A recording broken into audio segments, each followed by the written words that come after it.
Selamat pagi, Bapak, Ibu, Saudara sekalian yang kami kasih dalam Tuhan Yesus Kristus. Selamat berjumpa kembali dengan kami dari Restoration Christian Church di Los Angeles. Saya Hari Lee, Gembala Sidang, dan hari ini adalah hari Minggu, tanggal 12 Februari tahun 2023. Hari ini kita akan membahas sebuah topik yang saya beri judul, apa itu iman? Yang akan kita ambil dari Kitab Ibrani pasal yang ke-11 ayat 1 sampai dengan ayat yang ke-7. Ibrani 11 ayat 1 sampai dengan ayat yang ke-7, dan kita akan berdoa untuk firman ini terlebih dahulu. Tuhan, tuntun akan hamba-Mu dengan urapan-Mu yang kudus, agar hamba-Mu dapat menyampaikan kebenaran firman-Mu yang pasti memerdekakan kami. Tolong kami bukan hanya sekedar mendengar, tapi boleh menjadi pelaku kebenaran firman-Mu. Terpuji Engkau saat ini sampai selama-lamanya, di dalam nama Tuhan Yesus. Haleluya. Amin. Amin.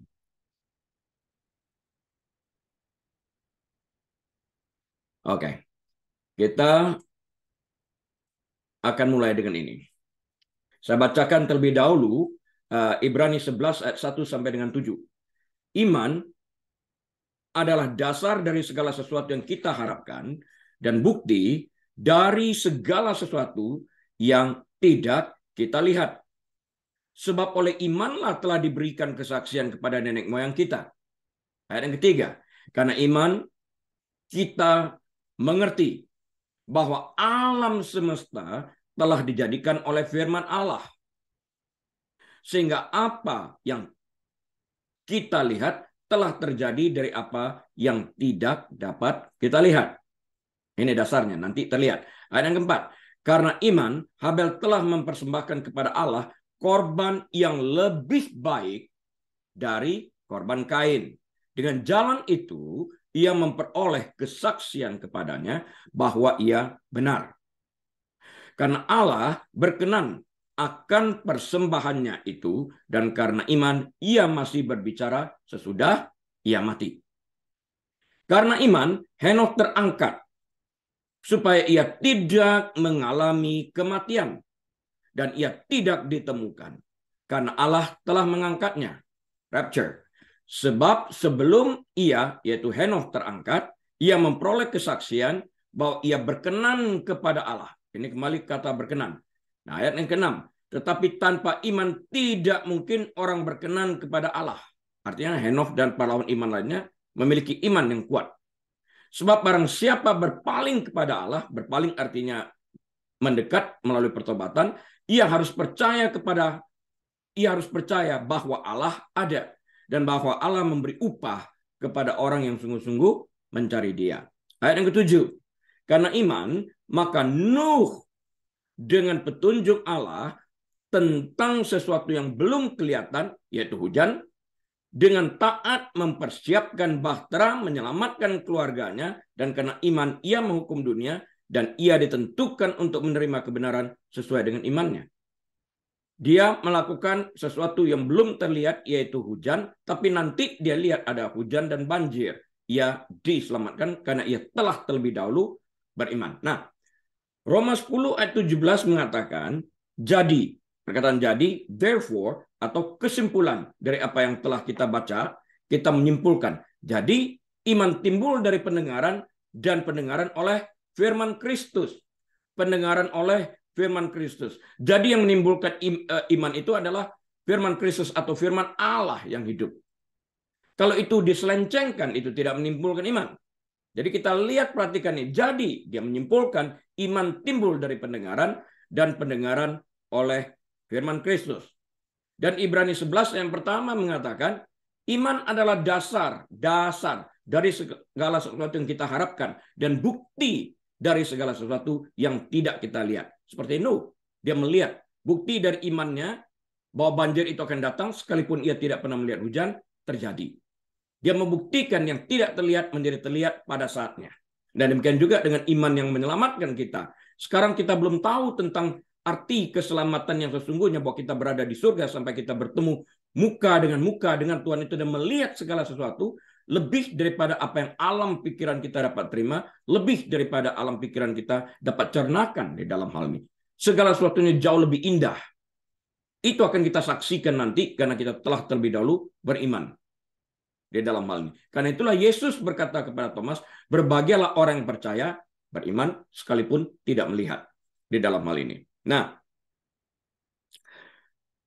jika kita mengkombinasikan Roma 10 ayat 17 dan Ibrani 11 ayat 1 ini, maka kita akan mendapatkan sebuah konklusi. Apa itu? Bahwa iman yang timbul dari pendengaran oleh firman Kristus adalah dasar dari segala sesuatu yang kita harapkan. Dan bukti dari segala sesuatu yang tidak kita lihat. Dan tanpa iman, artinya Ibrani 11 ayat 6 yang menjelaskan ini, artinya tanpa mendengarkan firman Kristus, tidak mungkin orang itu berkenan kepada Allah. Tidak mungkin. Kristus itu sendiri adalah iman yang hidup. Firman Allah yang hidup. Maaf. Kristus itu sendiri adalah firman Allah yang hidup.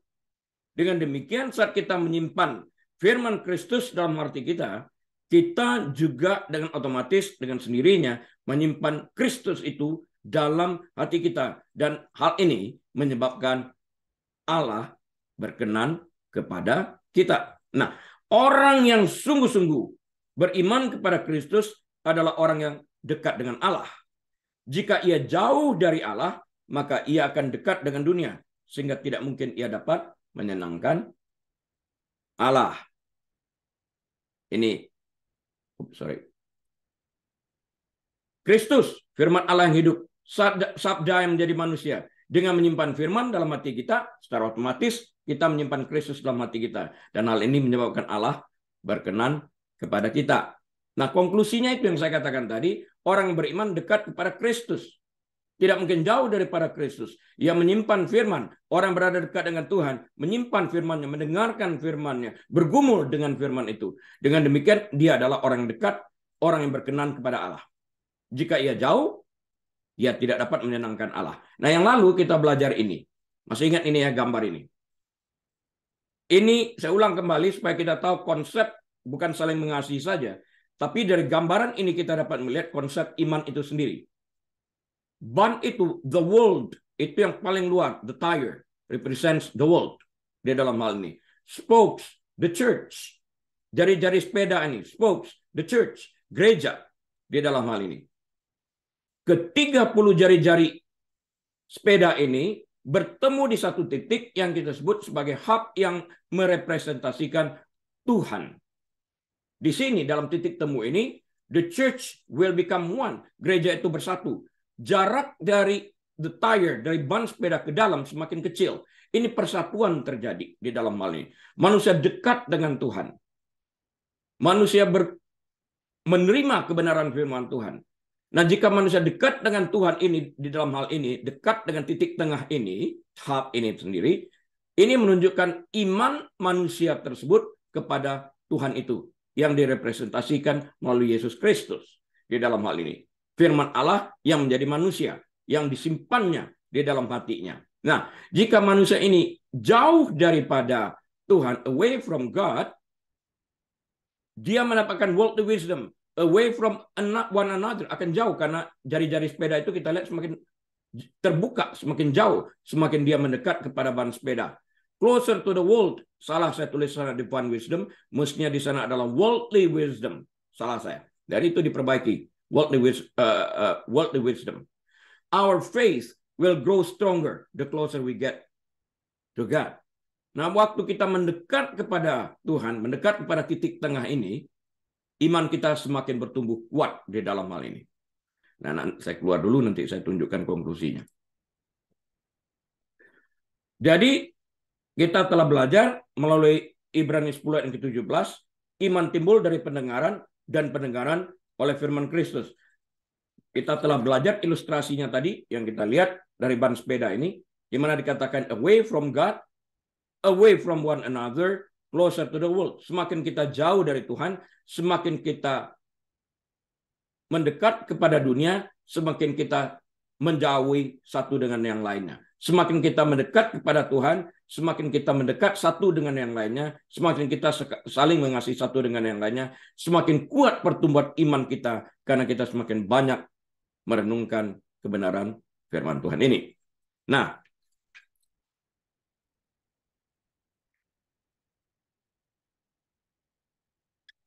sebelum kita membahas lebih lanjut tentang iman ini, maka pertama-tama kita harus mengerti terlebih dahulu, iman itu apa?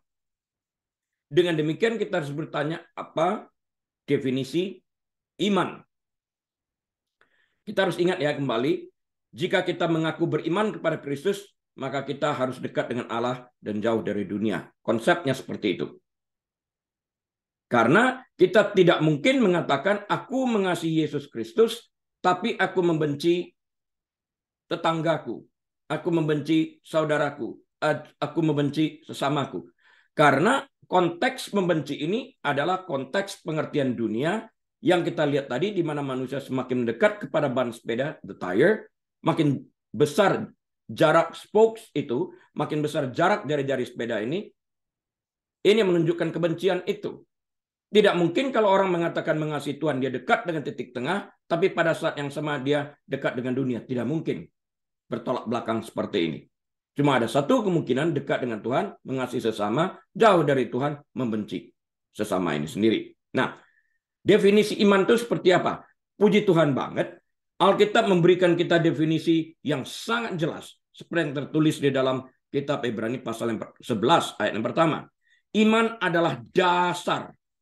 Dasar dari apa? Dari segala sesuatu yang kita harapkan dan merupakan bukti dari segala sesuatu yang tidak kita lihat. Dalam kasus Nuh tadi, bukti dari segala sesuatu imannya yang tidak terlihat pada waktu dia membuat bahtera ini adalah turunnya hujan pada saatnya.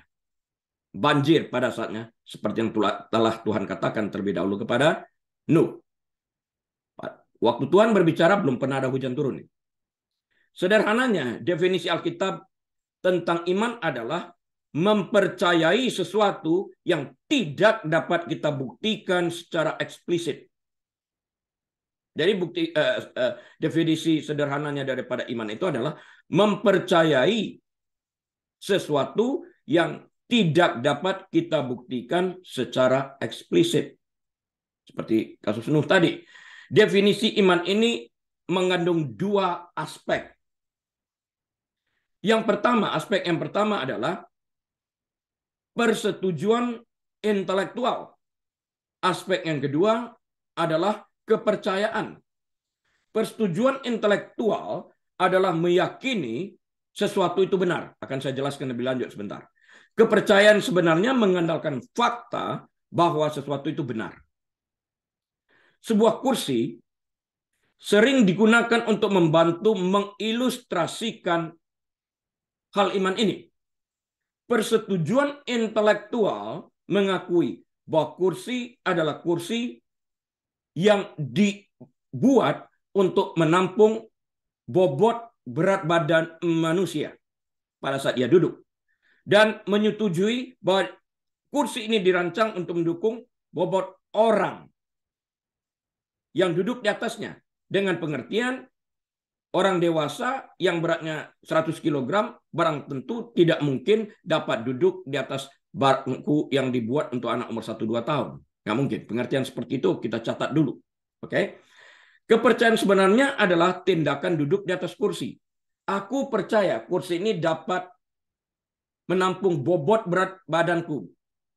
Tapi aku nggak mau duduk. Itu bukan iman. Iman adalah kita membuktikan apa yang kita percayai dengan duduk di atas kursi tersebut. Kita bertindak sesuai dengan apa yang kita akui, yang kita percayai ini tadi. Memahami kedua aspek iman ini sangatlah penting. Artinya mengerti persetujuan intelektual dan kepercayaan ini sendiri. Banyak orang mempercayai fakta-fakta tertentu tentang Yesus Kristus. Banyak orang secara intelektual akan setuju dengan fakta-fakta yang dinyatakan Alkitab tentang Yesus. Berapa sering kita dengar? Ya, aku percaya sih Yesus itu Tuhan. Tapi yang selanjutnya apa? Nggak ada tindakan iman. Setan juga percaya. Bahkan dikatakan Alkitab, setan kebentar. Mereka tidak pernah diselamatkan. Nah, jika kita mengatakan kita percaya tapi tidak mengambil tindakan iman untuk melakukan sesuatu sesuai dengan apa yang kita percayai, iman ini menjadi sia-sia. Tidak dapat dikatakan sebagai iman. Aku percaya bangku dapat menampung bobot berat badanku, tapi aku tidak mau duduk. Itu bukan tindakan iman.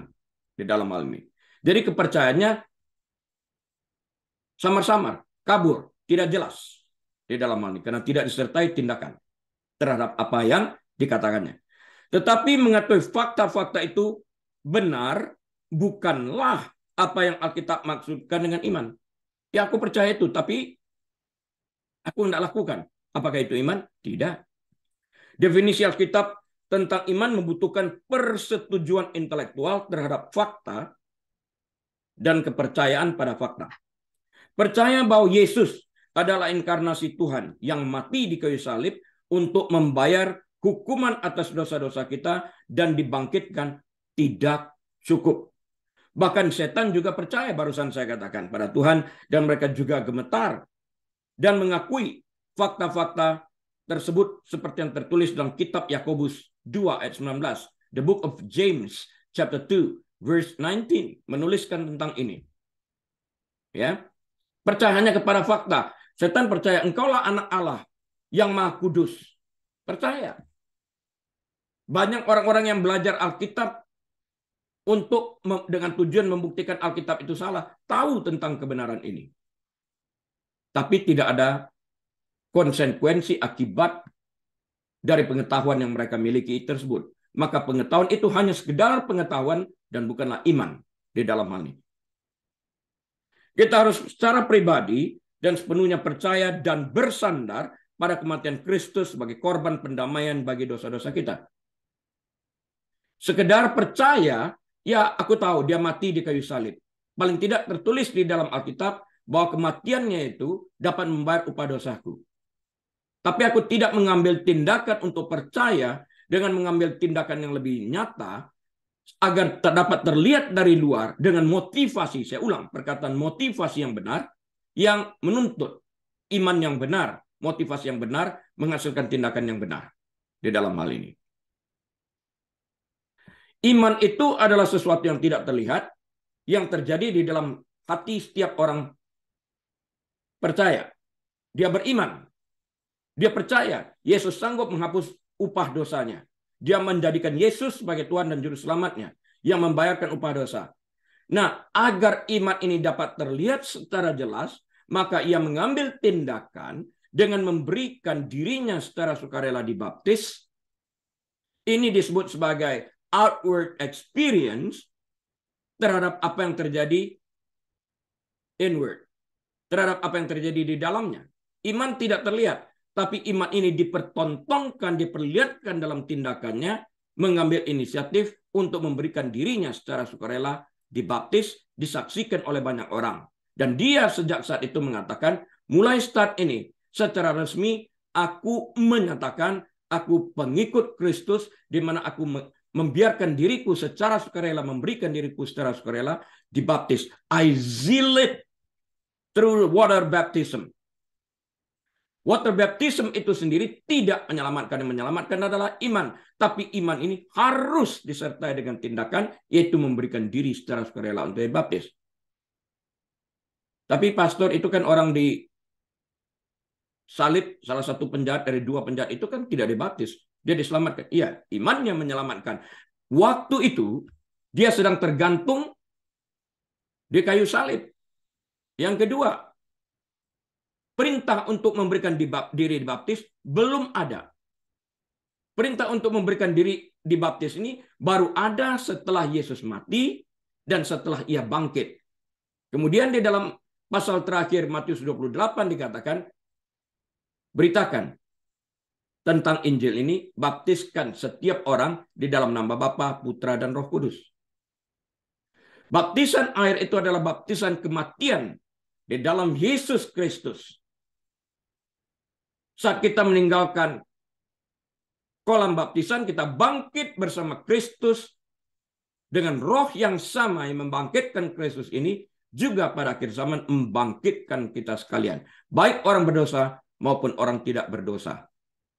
Artinya, orang yang tidak percaya kepada Kristus dan orang yang percaya kepada Kristus, di mana dosa mereka telah dihapuskan. Dua-duanya dibangkitkan. Orang yang percaya kepada Kristus mendapatkan upah surgawi, yang tidak percaya kepada Kristus telah mengirimkan diri mereka ke neraka. Di dalam hal ini. Nah, kita harus duduk di kursi keselamatan yang telah disediakan Yesus Kristus ini. Ini adalah iman yang menyelamatkan. Iman yang Allah tuntut dari kita untuk keselamatan adalah percaya pada apa yang Alkitab katakan tentang siapa Yesus dan apa yang Yesus kerjakan dan capai di kayu salib, dan kemudian sepenuhnya kepada Yesus untuk keselamatan kita itu seperti yang tertulis dalam kitab Kisah Para Rasul pasal yang ke-16 ayat yang ke-31. Nah, iman Alkitabiah selalu disertai dengan pertobatan. Matius 21 ayat 32, Markus 1 ayat 15. Dan kemudian dikatakan juga, hasilkanlah buah yang sesuai dengan pertobatan. Kalau kita tidak menghasilkan buah yang sesuai dengan pertobatan sebelum dibaptis adalah pencuri, setelah dibaptis jadi perampok. Ini kan meningkat kejahatannya. Tidak menghasilkan buah. Rasul Paulus mengatakan kalau dulu mencuri, berhenti mencuri, mulai bekerja, hasilkan penghasilan secara jujur, bantu orang yang berkekurangan. Ini progres yang baik, yang positif. Di dalam hal ini sebagai buah daripada pertobatan. Ya, itu penting. Dulu pernah saya katakan lebih baik seorang perampok menjadi pendeta daripada seorang bekas pendeta jadi perampok. Ini kan repot ini.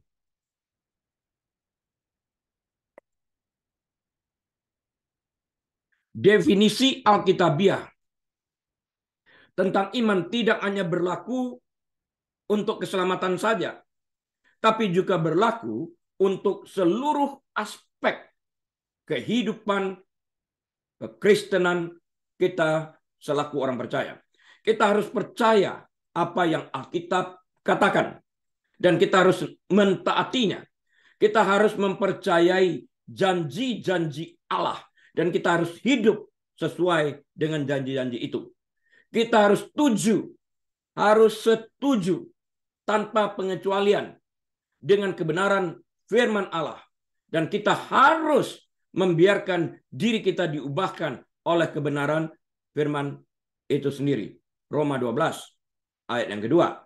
Mengapa definisi iman ini begitu penting? Mengapa kepercayaan harus menyertai persetujuan dengan fakta?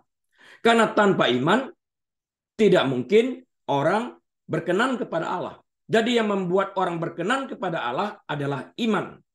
Sementara ada juga orang mengajarkan, kalau kamu mau berkenan kepada Allah, artinya Allah berkenan kepada kamu, kamu harus banyak-banyak berdoa. Kuncinya itu. Ya salah lah. Di sini Alkitab mengatakan tanpa iman, orang tidak dapat berkenan kepada Allah. Jadi yang menyebabkan orang berkenan kepada Allah adalah imannya. Dan hasil imannya ini, by produknya adalah dia berdoa. By produknya adalah dia memuji Tuhan, dia menyembah Tuhan. By produknya adalah dia bertekun dalam mempelajari firman Tuhan. Sekarang ia berkenan kepada Allah, dia beriman kepada Allah. Dia mendorong dirinya lebih dekat dalam kehidupan sehari-harinya kepada Tuhan. Diam di dalam hadirat Tuhan, merenungkan firman Tuhan. Ini semua adalah byproduct. Akibat daripada beriman kepada Allah itu. Nah, kita harus setuju dengan kebenaran firman Allah. Dan kita harus membiarkan diri kita diubahkan oleh kebenaran firman Allah itu seperti yang tertulis dalam Roma 12 ayat 2. Sehingga kepada kita yang percaya kepada Kristus itu diberikan kuasa untuk menjadi anak-anak Allah. Roma 12 ayat 2. Tapi anak-anak Allah di sini berbeda konteksnya dengan Yesus sebagai anak tunggal Allah Bapa.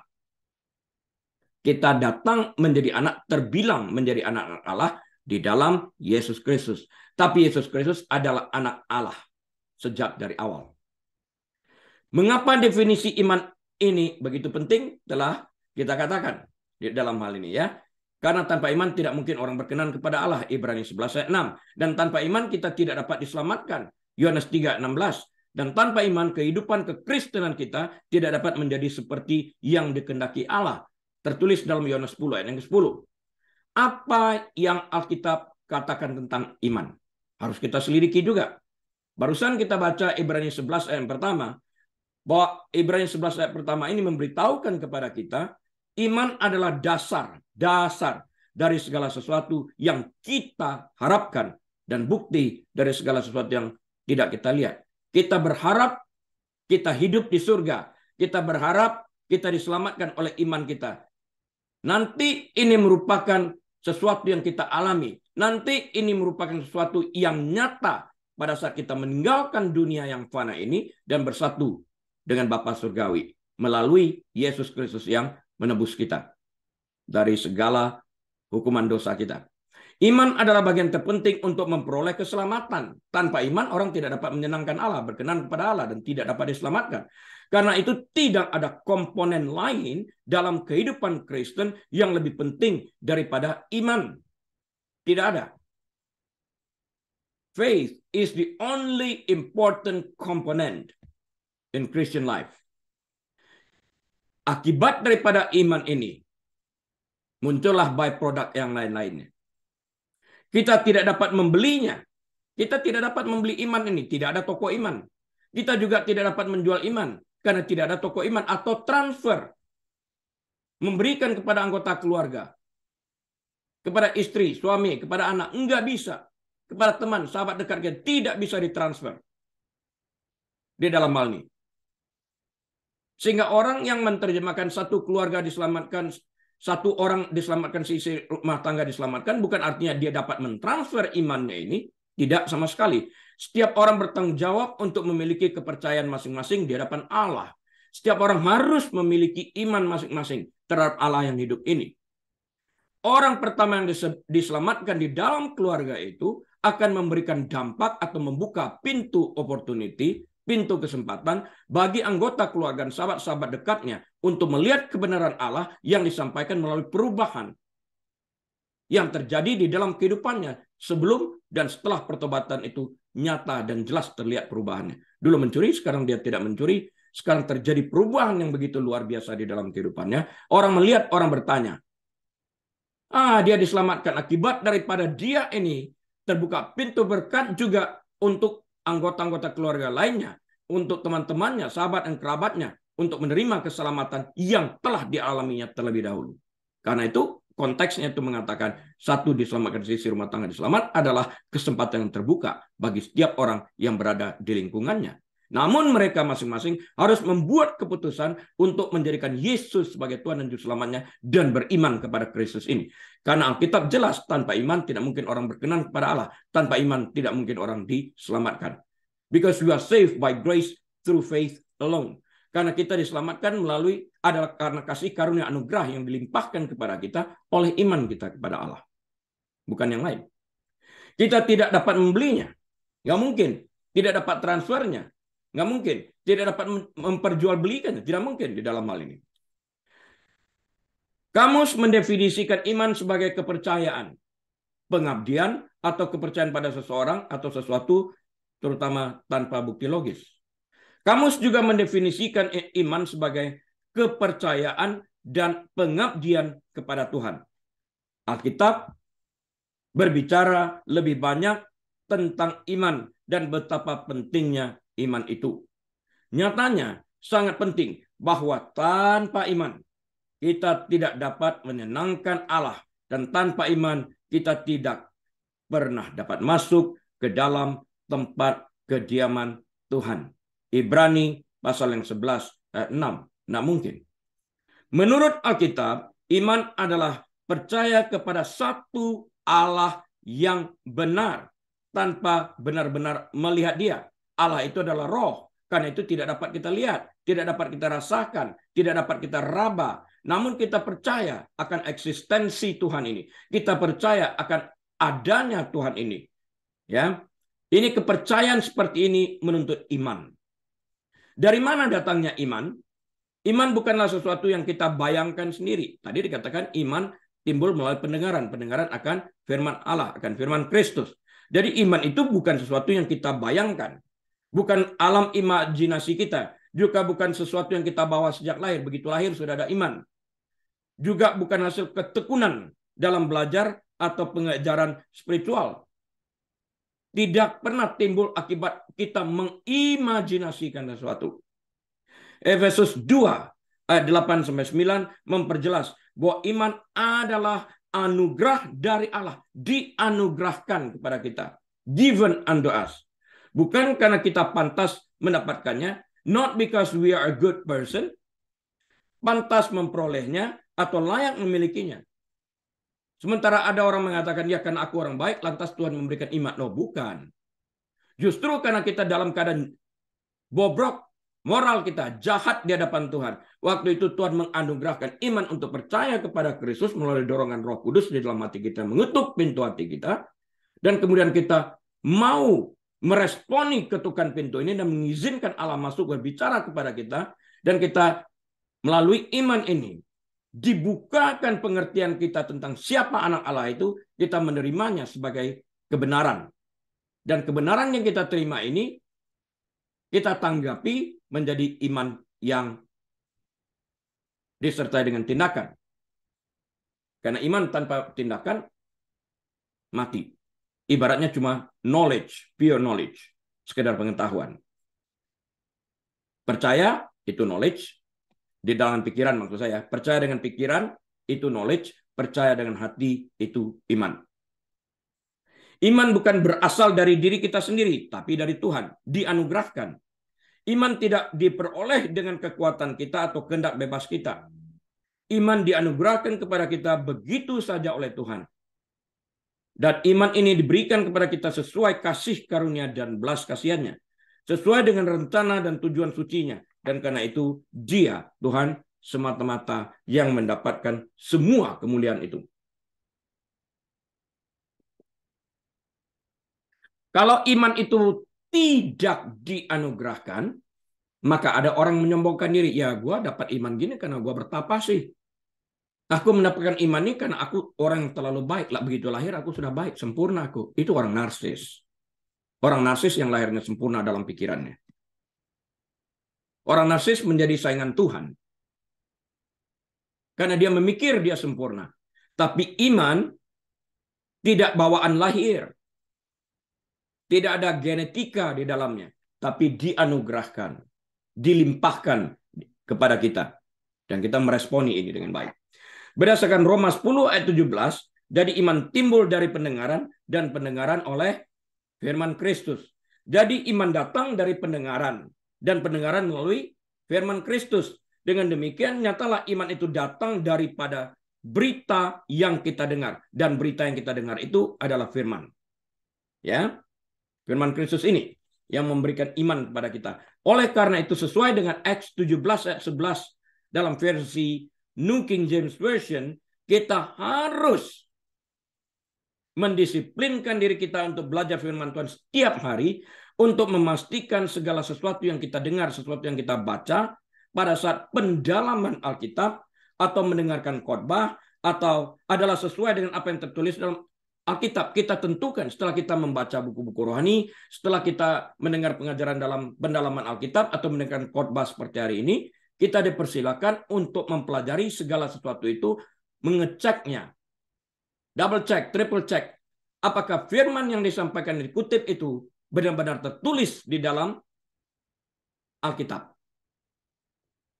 Nah, pada waktu membaca itu, telah saya sampaikan di masa yang lampau, 3 hal selalu kita perhatikan. Observation, interpretation, and application. Harus ikut serta di dalam membaca Alkitab tersebut. Artinya, kita mendengar dan mengetahui secara benar akan firman Tuhan yang menimbulkan iman kita. Jadi iman itu tidak buta dan tidak tanpa usaha. Usaha kita adalah membaca firman yang tertulis di dalam Alkitab, memastikan bahwa itu adalah seperti yang nyata. Contoh ya, saya kasih satu contoh. Kalau kita mempelajari Alkitab Kristen ini, dalam Yohanes 1 ayat 1 dikatakan, pada mulanya ada firman. Firman itu bersama-sama dengan Allah. Dan firman itu adalah Allah. In the beginning, it was the Word. The Word was with God, and the Word was God. Itu jelas ditulis. Dalam kitab Hebrew, dalam kitab Injil Hebrew, dalam kitab Injil Greek, Yunani, semuanya sama ini. Tapi, kalau kita membaca sebuah tulisan yang berbeda, sepertinya pada mulanya ada firman. Firman itu bersama dengan Allah dan firman itu adalah satu Allah, sesuatu Allah. Ini ditulis and the word was a God, ditulis, ada ditemakan A dan G-nya kecil, lowercase. Ini kita temukan di dalam Alkitab Saksi Yehova, Jehovah Witness. mengubah ini untuk menyesuaikan dengan apa yang mereka percayai di dalam hal ini. Nah, apakah ini menimbulkan iman? Barang tentu tidak. Karena keluar daripada aslinya, diselencengkan, dipalsukan, being twisted. Nah, kalau kita tidak membaca firman dengan baik dan benar, kita akan mudah tertipu di dalam hal ini. Iman timbul mulai pendengaran akan firman Kristus. Yang saya sampaikan tadi berbeda. Jadi tidak mungkin iman timbul melalui pengajaran yang menyesatkan. Karena itu kita harus hati-hati. Sesuai dengan Acts 17 ayat 11, double check, triple check kebenarannya. Sehingga kita tidak tertipu oleh hoax di dalam hal ini ya.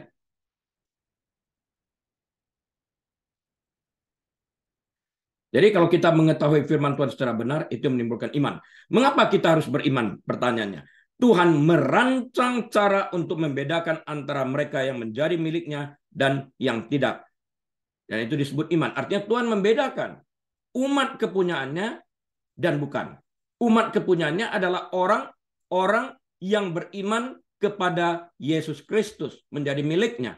Yang tidak beriman kepada Kristus otomatis bukan miliknya. Pada akhir zaman ini dipisahkan ini. Kita lihat pada waktu orang Israel dikeluarkan dari perbudakan di bawah pimpinan Firaun.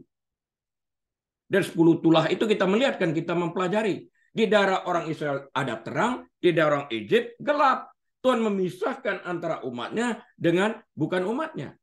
Hari ini orang yang percaya kepada Kristus dan orang yang tidak percaya kepada Kristus. Cuma ada 2 golongan di dalam hal ini. Dan itu dipisahkan pada saat kedatangan Yesus nanti dan pada hari penghakiman. Di dalam hal ini. Tuhan memberitahu kita bahwa dia senang jika kita percaya kepadanya meskipun kita tidak melihatnya. Seperti yang dikatakannya kepada Thomas itu. Bagian penting dari Ibrani 11 ayat 6 memberitahu kita bahwa Tuhan. Jadi bagian penting ya dari Ibrani 11 ayat 6 memberitahu kepada kita bahwa Tuhan memberi upah kepada mereka yang sungguh-sungguh mencari dia. God gives reward. Tuhan memberikan reward kepada orang yang sungguh-sungguh berusaha mencari dia ini. Ini bukan untuk mengatakan bahwa kita beriman kepada Tuhan hanya untuk mendapatkan sesuatu darinya. Namun Tuhan senang memberkati mereka yang taat dan setia. Ini by product. Kita melihat contoh sempurna tentang hal ini dalam Lukas, Injil Lukas pasal yang ke-7 ayat 50. Injil Lukas 7 ayat 50. Yesus terlibat dalam dialog dengan seorang wanita berdosa ketika dia memberi sekilas tentang mengapa iman itu bermanfaat. Ia mengatakan kepada wanita ini, imanmu telah menyelamatkan engkau. Pergilah dengan selamat. Imanmu telah menyelamatkan engkau. Your faith has saved you. Imanmu telah menyelamatkan engkau. Pergilah dengan selamat. Wanita itu percaya kepada Yesus dengan iman. Dan dia menghadiahinya untuk itu. Keselamatan dihadiahkan. Pergilah dengan selamat. Imanmu telah menyelamatkan engkau. Hadiahnya. Hadiah dari apa? Dari imannya. Akhirnya imanlah yang menopang kita sampai akhir. Mengetahui bahwa dengan iman kita akan berada di surga bersama Allah untuk selama-lamanya. Ini adalah sesuatu rewarding bagi kita yang masih berjuang di dunia ini. Sekalipun kamu belum pernah melihat Allah, namun kamu mengasihinya. Kamu percaya kepadanya. Kamu percaya kepada dia sekalipun kamu sekarang tidak melihatnya. Kamu bergembira karena sukacita yang mulia dan yang tidak terkatakan. Dalam 1 Petrus 1 ayat 8 itu. Dan di dalam ayat 9-nya dikatakan, karena kamu telah mencapai tujuan imanmu. Tujuan iman itu apa dikatakan di sini? Yaitu keselamatan jiwamu. Kita bersukacita, kita bergembira, kita beriman sekalipun kita tidak melihatnya. Ini adalah iman yang membangkitkan hasil di dalam kehidupan kita, yaitu keselamatan. Karena kamu telah mencapai tujuan imanmu. Tujuan iman dikatakan dalam ayat 9 dari 1 Petrus 1 Petrus 1 ayat 8 dan 9. Ayat 9 kata tujuan iman itu apa? Keselamatan. Rewardingnya kita. Reward. Contoh iman. Banyak sekali ya di dalam pasal iman ini. Pasal iman ini yaitu Ibrani 11. Jadi Ibrani pasal 11 dikenal sebagai pasal iman. Karena di dalam Ibrani 11 ini dijelaskan perbuatan-perbuatan iman yang besar. Pahlawan-pahlawan iman banyak di sini. Karena iman, Habel telah mempersembahkan kepada Allah korban yang lebih baik daripada korban Kain. Dia mempersembahkan itu dengan iman. Dengan demikian Kain tidak. Ibrani 11 ayat yang keempat. Segala sesuatu yang kita kerjakan harus dengan iman, dikatakan Alkitab. Karena tanpa iman kita berdosa. Karena iman, maka Nuh dengan petunjuk Allah tentang sesuatu yang belum kelihatan, yaitu hujan belum kelihatan, dengan taat mempersiapkan bahtera untuk menyelamatkan keluarganya pada saat nanti jika hujan diturunkan Tuhan dan banjir terjadi. Tertulis dalam Ibrani 11 ayat ke-7. Karena iman, Abraham taat. Pada awalnya Abraham ini bukanlah orang percaya, dia adalah seorang Gentile. Ya, ketika Abraham dipanggil untuk berangkat ke negeri yang diterimanya menjadi milik pusakanya, lalu ia berangkat dengan tidak mengetahui tempat yang ia tujui. Ia taat aja. Karena iman, maka Abraham tatkala ia dicobai mempersembahkan Ishak. Ia yang telah menerima janji itu rela mempersembahkan anaknya yang tunggal. Kita ingat ceritanya, dia berkatakan, kalau Tuhan mengambil, ia sanggup, artinya membunuh, Tuhan sanggup menghidupkan anaknya kembali. Karena dia yang berjanji bahwa dari keturunan anakku Ishak ini akan muncul keturunan yang tidak terhitung bagaikan bintang di langit, bagaikan pasir di laut. Dia percaya, ini imannya. Karena itu dia ngambil tindakan. Ya, tertulis dalam Ibrani 11 ayat 8 dan ayat 17 tentang iman Abraham ini. Dengan iman Musa memimpin bangsa Israel keluar dari Mesir. Ibrani 11 ayat 23 sampai 29. Dia membelah Laut Merah dengan iman. Dia arahkan tongkatnya, bukan tongkat itu yang membelah laut, tapi imannya. Dengan iman Rahab wanita pelacur ini menerima mata-mata Israel, dan dengan demikian ia, Rahab, oleh karena imannya telah menyelamatkan nyawanya pada saat Yosua dan Kaleb masuk. Tertulis dalam Ibrani 11 ayat 31. Lebih banyak lagi pahlawan iman disebutkan. Yang mendalui iman menaklukkan kerajaan, menegakkan keadilan, dan memperoleh apa yang dijanjikan. Yang menutup mulut singa, Daniel misalnya, memadamkan amukan api, Sadrak, Mesak, Abednego misalnya, dan lolos dari mata pedang, ya, lolos dari minyak goreng, Yohanes, the beloved disciple of Jesus Christ, yang kelemahannya berubah menjadi kekuatan, Paulus mengalami. Dan yang menjadi kuat dalam pertempuran, Yosua mengalami dan mengalahkan pasukan-pasukan tentara asing. Jelas keberadaan iman ditunjukkan dengan perbuatan. Jelas itu. Menurut Alkitab, iman sangat penting bagi kehidupan orang Kristen. Tanpa menunjukkan iman dan kepercayaan kepada Yesus, kita tidak mendapat bagian dalam dia. Kita percaya Yesus itu Tuhan dan Juru Selamat. Kita percaya Yesus itu Tuhan. Setan juga percaya.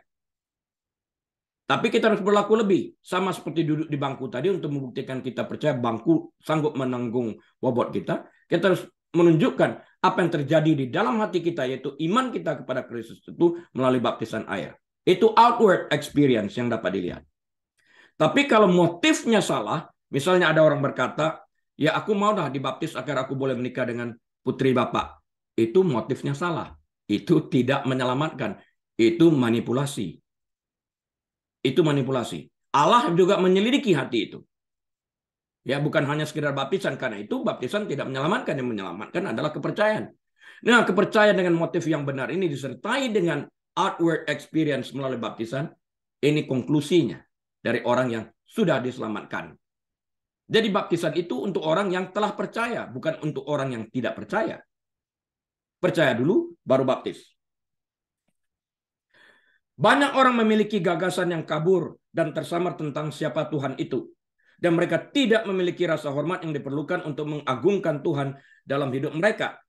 Orang-orang ini kekurangan iman sejati yang dibutuhkan untuk memiliki hubungan kekal dengan Allah yang mengasihi mereka. God loved us first, therefore we love him.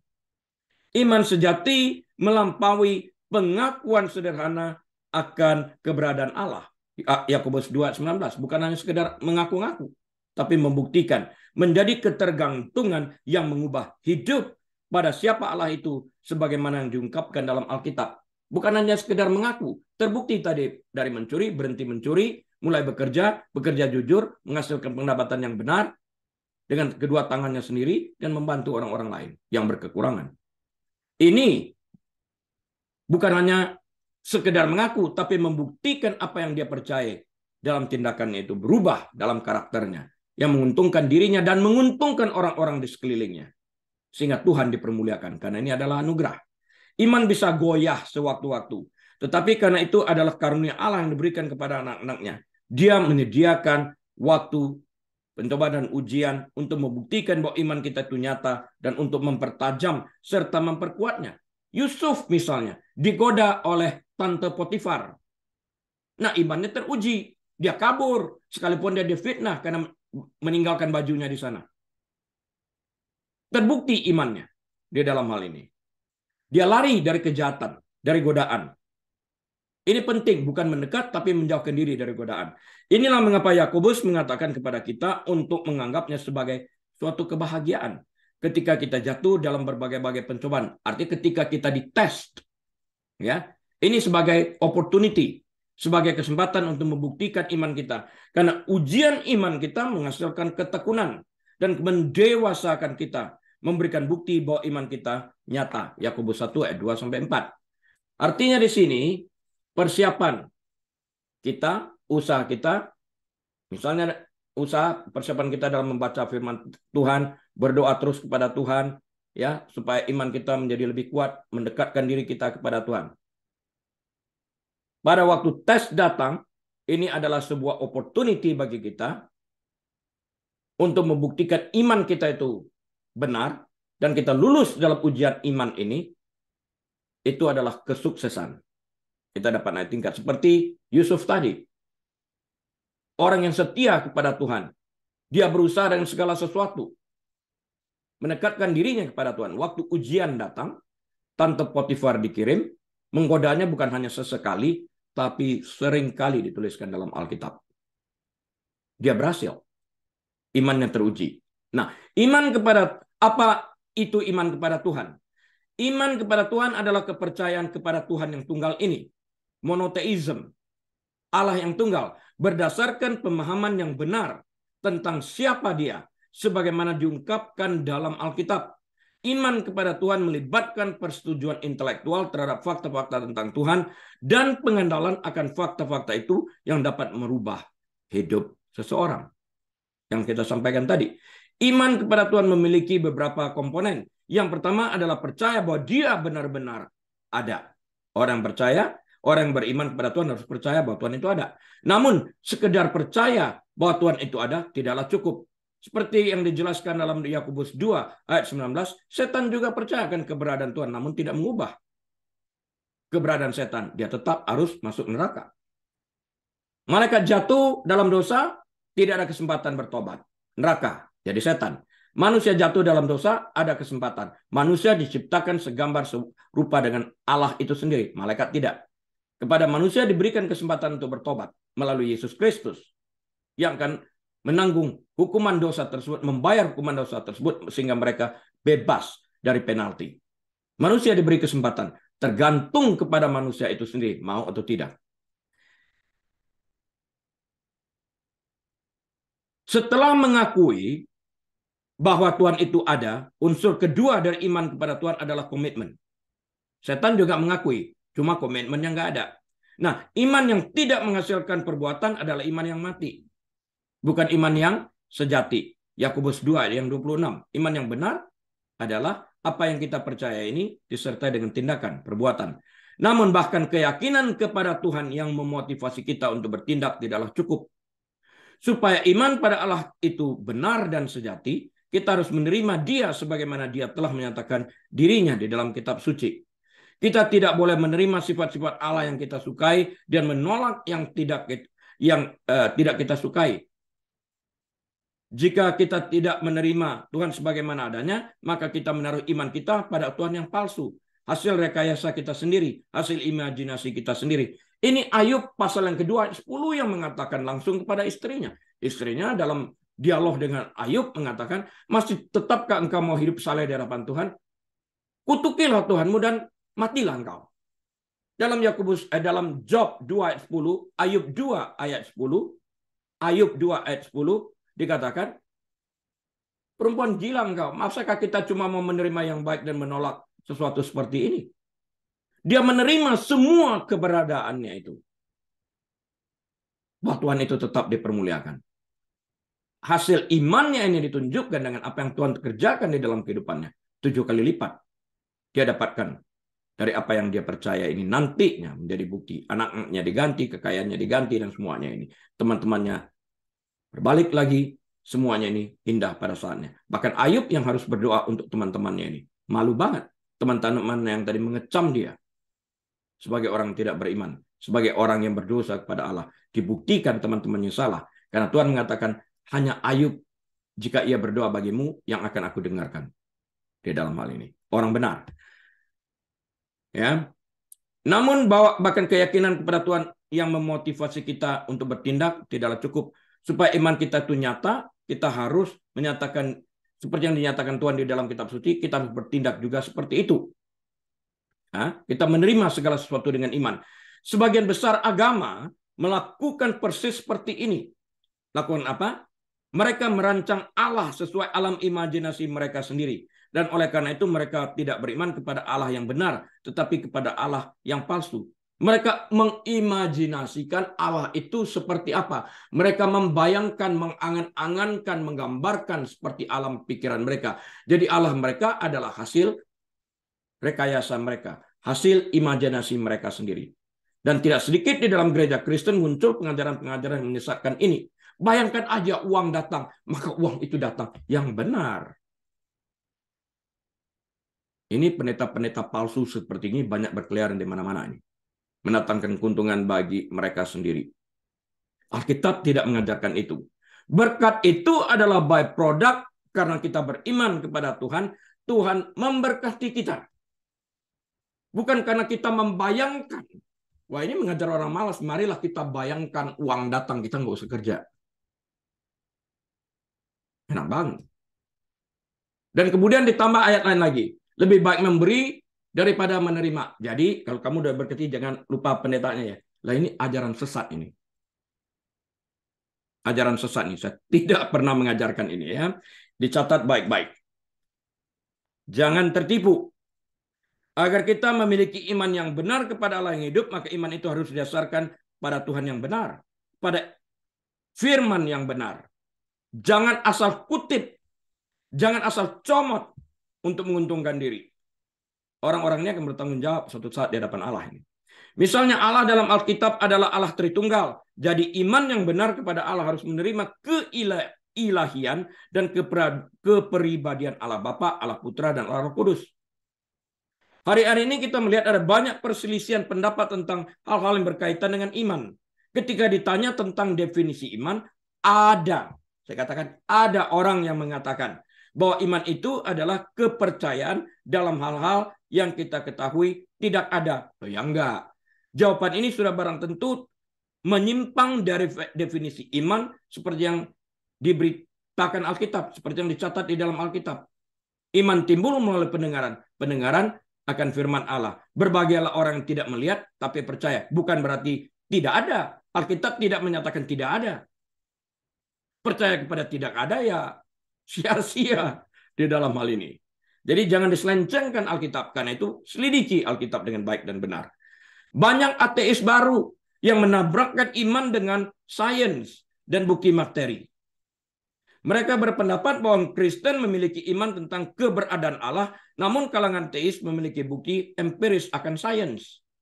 Mereka berkata bahwa umat Kristen memiliki iman, namun para ilmuwan memiliki pengetahuan, memiliki sains. Perbandingan ini menunjukkan ketidakpahaman mereka tentang iman pada Allah. Ini, kalau kita mau bicara secara bercanda gitu ya, ibarat bertanya, mana lebih ganteng, papa kamu apa tikus? Ini kan aneh pertanyaannya. Kita nggak bisa menabrakkan iman dengan sains. Kamu memiliki iman, aku punya sains, pasti sains benar. Sains itu datangnya dari Tuhan. Akan seiring dengan firman Tuhan itu. Jika sains bertentangan dengan firman Tuhan, sains itu belum bisa membuktikan kebenaran itu, maka yang kita pegang terlebih dahulu adalah firman Tuhan. Dulu orang mengatakan dunia itu datar. Mereka belum sampai kepada pengetahuan tentang dunia itu bulat. Waktu itu dikatakan fakta. Fakta itu bukan kebenaran. Facts are subject to the truth, for facts are not truth. Saatnya orang menemukan bahwa dunia itu bulat, ini sudah sejalan dengan firman. Firman tidak mungkin salah. Firman itu adalah Tuhan. Dia benar 100%. Tidak ada kesalahan sedikit pun pada firman. Jadi jika sains bertentangan dengan firman, pegang firman. Suatu saat sains ini akan dibuktikan sejalan, seiring dengan firman itu sendiri. Iman pada Allah bukan kepercayaan buta tanpa bukti atau berlawanan dengan bukti yang ada. Iman adalah percaya. Umat Kristen percaya pada Allah. Orang ateis percaya kepada sains, tadi saya katakan. Apakah percaya kepada sains lantas mereka membuktikan Allah itu tidak ada, lantas Allah itu tidak ada? Tidak seperti itu. Allah tetap ada, percaya atau tidak percaya. Apakah sains sanggup membuktikan atau tidak? Allah tetap ada. Ada satu kelompok yang akan minum obat ya tanpa memikirkan.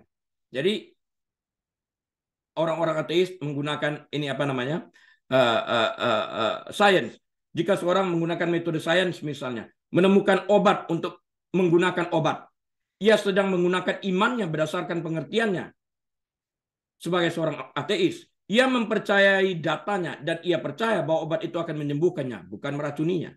Tapi ada satu kelompok yang minum obat itu tanpa memikirkan bagaimana cara obat itu dikembangkan atau mempertimbangkan siapakah yang mengembangkan obat tersebut.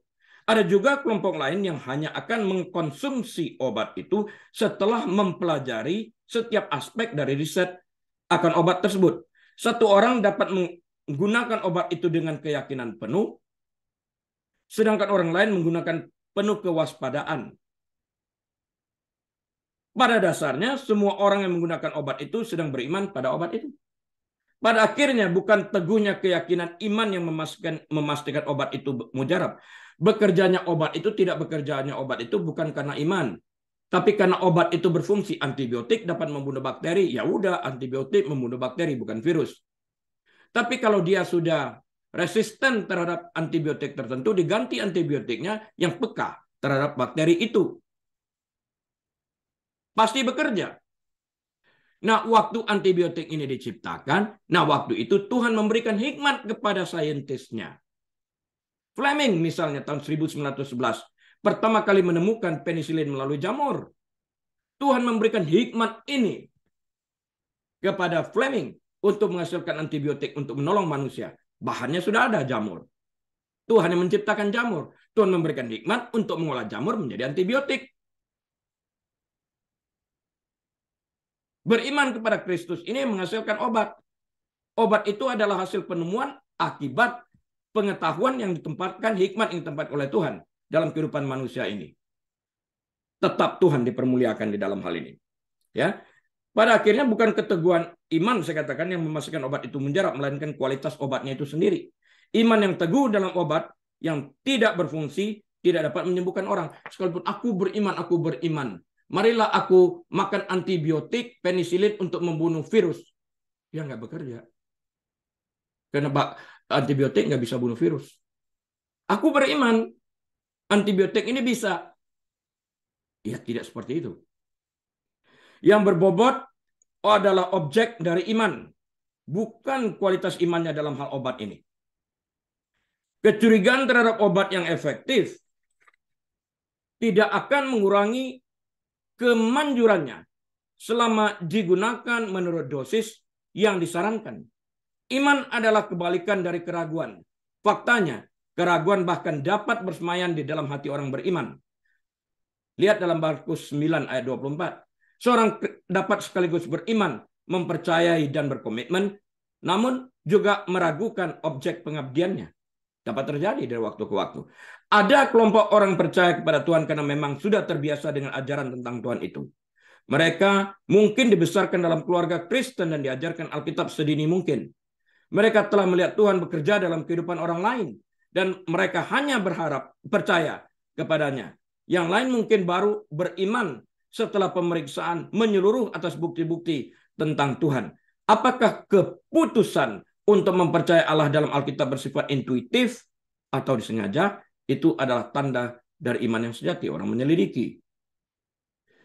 Orang ateis juga bisa sampai pada ateismenya melalui intuisi atau setelah pertimbangan yang hati-hati.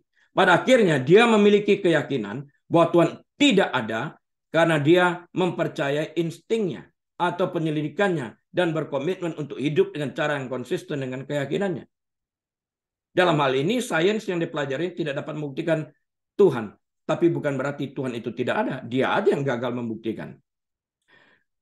Dia tidak dapat bersekutu dengan Tuhan itu karena dia percaya Tuhan tidak ada. Jadi bagaimana dia dapat bersekutu dengan sesuatu yang tidak ada? Tujuannya adalah agar dia tidak bertanggung jawab. Tapi tetap aja dia harus mempertanggungjawabkan ketidakpercayaannya itu dengan masuk ke dalam neraka. Bertentangan dengan klaim ateis baru, setiap orang memiliki semacam keyakinan. Setiap orang mempercayai sesuatu. Mustahil untuk hidup tanpa percaya kepada sesuatu. Meskipun hanya sebatas kelima panca indera kita. Objek iman kita adalah yang membuat sesuatu itu berbeda. Nah, saya konklusikan saat ini, saya tunjukkan ini.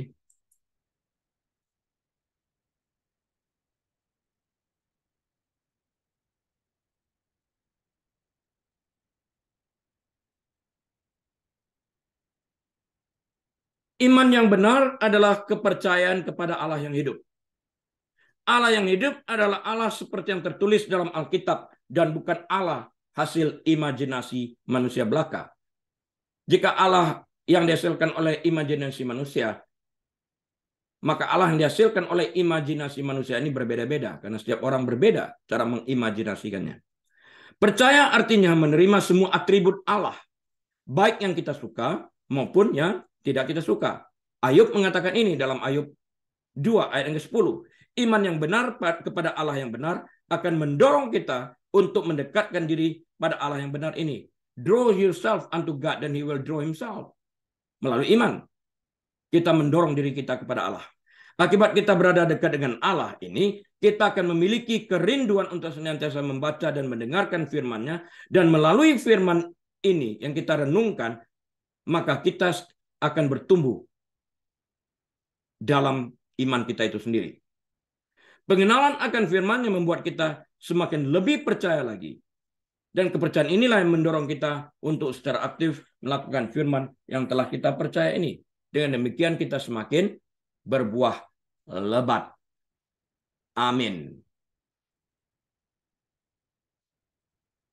Mari kita berdoa. Tuhan, kami bersyukur firman-Mu telah hamba sampaikan. Hamba-Mu telah berhenti berbicara, tapi Roh Kudus terus berbicara di dalam hati kami masing-masing saat mendengarkan kebenaran firman ini melalui YouTube. Terima kasih Bapak, jemaat yang dikasihi Tuhan, mari kita angkat kedua tangan kita, buka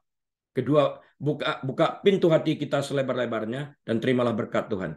Kiranya Bapa Surgawi sendiri menyinari wajahnya atas setiap daripada kita, membuat engkau menjadi kepala dan bukan ekor, menyebabkan engkau naik dan tidak pernah turun. Diberkatilah engkau saat engkau masuk, diberkatilah engkau saat engkau keluar. Diberkati bakulmu, diberkati tempat adonanmu. Diberkati kandunganmu, diberkati pekerjaanmu, diberkati pelayananmu, diberkati rumah tanggamu, diberkati kesehatanmu. Apa saja yang engkau kerjakan, Tuhan yang membuat engkau berhasil.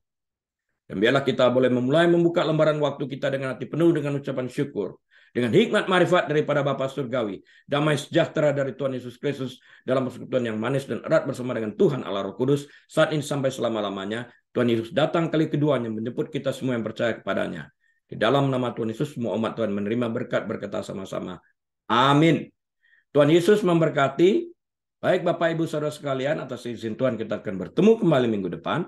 Dan jangan lupa jalankan protokol kesehatan. Tuhan Yesus memberkati.